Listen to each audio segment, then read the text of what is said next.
કેમ છો બાળકો? મજામાં ને? હા, મને ખબર છે કે તમે મજામાં છો.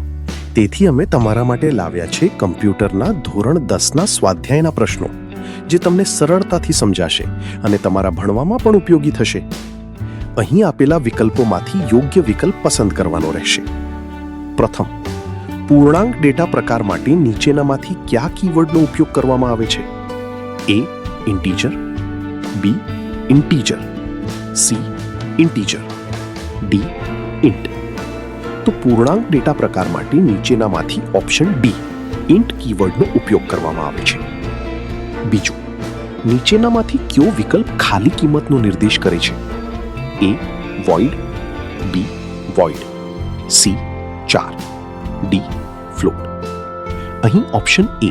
void ખાલી કિંમતનો નિર્દેશ કરે છે. ત્રીજું, જીસીસી કમ્પાઇલર દ્વારા ફ્લોટ પ્રકારને કયા કદની મેમરી આપવામાં આવે છે? A. 1, B. 2, C. 4, D. 6.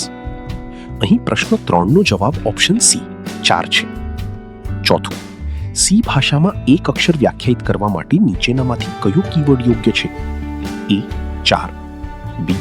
character, C. char, D. character. C ભાષામાં એક અક્ષર વ્યાખ્યાયિત કરવા માટે નીચેનામાંથી ઓપ્શન A. char કીવર્ડ યોગ્ય છે. 5. સી ભાષામાં નીચેનામાંથી કયો ડેટા પ્રકાર ઉપયોગકર્તા દ્વારા નિર્મિત છે? A. int, B.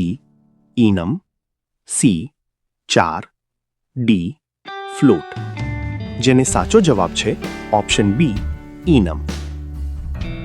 સી ભાષામાં આવેલા ડેટા પ્રકારને ઉપનામ આપવા માટે નીચેનામાંથી કયા કીવર્ડનો ઉપયોગ કરવામાં આવે છે? A. enum, B. def, C. pointer, D. typedef. તો બાળકો, સી ભાષામાં આવેલા ડેટા પ્રકારને ઉપનામ આપવા માટે નીચેનામાંથી ઓપ્શન D. typedef કીવર્ડનો ઉપયોગ કરવામાં આવે છે. 7. સી ભાષામાં એન્ડ નિશાની કયા પ્રકારનો પ્રક્રિયક છે? A. સંબંધ સૂચક, B. ગાણિતિક, C. તાર્કિક, D. bitwise. બાળકો, તમને કયો જવાબ સાચો લાગે છે? Option D. bitwise. તો હા ફ્રેન્ડ્સ, તમે સાચું વિચારો છો. સી ભાષામાં એન્ડ નિશાની bitwise પ્રક્રિયક તરીકે વપરાય છે. 8. સી ભાષામાં એક્સક્લેમેશન નિશાની કયા પ્રકારનો પ્રક્રિયક છે? A. સંબંધ સૂચક, B.